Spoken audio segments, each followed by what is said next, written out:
Саламатсыздар ма көрермендер, қалайсыздар? Сіздерді ұлыстың ұлы күні Наурыз мейрамымен құттықтай отырып, өзімнің жылда жасайтын тез уақытта дайын болатын әрі өте дәмді Наурыз көженің жасалу барысымен бөлісемін. Ең алдымен менің каналыма қолдау білдіріп тіркеліп кетсеңіздер, ұнаса лайк басып, комментарий қалдырсаңыздар, және де қоңыраушаны баса кетуді ұмытпаңыздар. Сіздердің әрбір қолдауларыңыз мен үшін маңызды. Ал ендеше көжемізді бастаймыз. Бізге наурыз көжеге қажет болады ең алдымен ақ және сары түсті жүгері, бидай, фасоль және де үрме бұршақ дейді ғой, ақ фасоль. Бір жапырақ ет қосамын және де айран, тұз қосамын. Жалпы наурыз көжені үйде әр қалай жасайды. Менің өзіндік жасау барысымен бөлісетін боламын бұл жерде. Ең алдымен етімізді қайнатып алатын боламын.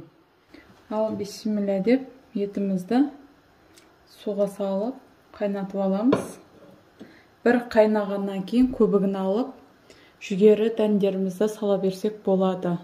Бұл жерде әркім өз қалауынша қазы, ет қоса берсеңіздер болады. Мен өзіндік жасау барысымен бөлісіп жатырмын. Етіміз қайнады, енді көбігін алып жүгерімізді сала берсек болады. Айтқандай сіздерге айта кетейін, мен жүгеріні бір түнге суға салып қойдым. Солай уақытты үнемдесеңіздер болады. Жақсылап 5-6 қайтара жуып, ыстық суға салып қойсаңыздар, түннен азанға қалдырсаңыздар, ертесіне дейін уже жартылай пісіп әдемі болып тұрады. Сонда жүгерімізде жұмсақ болып, әрі уақытты үнемдейтін боласыздар.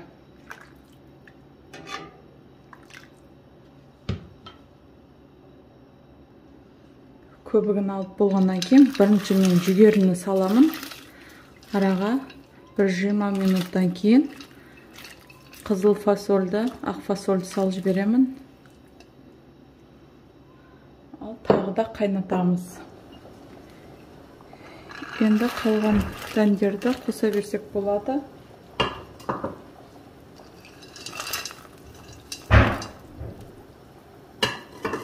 Мінекей. Бидайды пісуге жақын қалғанда салатын боламыз. Біздің уже барлық дақылдарымыз пісуге жақын қалды. Енді бидайды қосып, тағы да қайнатамыз. Татымына қарай тұзын қосып отыратын боламыз. Бидай тез піседі. Менде оның үстіне суға алдын ала бұқтырып қойғандықтан бидайды жұмсақ болып тұр. Етті қазір сүзіп алып, бөлек турап қосып жіберетін боламын. Бидайымыз толық пісті. Енді етімізді майдалап турап алдым. Осы көжемізге араластырамыз барлығын. Бір араластырып жіберіп, айранын қоса берсек болады. Мінекей дайын болды көжеміз. Қазір енді айранын қосатын боламын. Қалауыңызша құртты езіп қоссаңыздар да болады.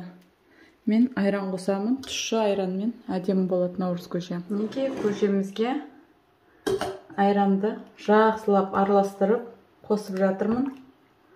Ешқандай іртік болмау керек, сонда көжеміздің дәмі де әдемі болып шығады.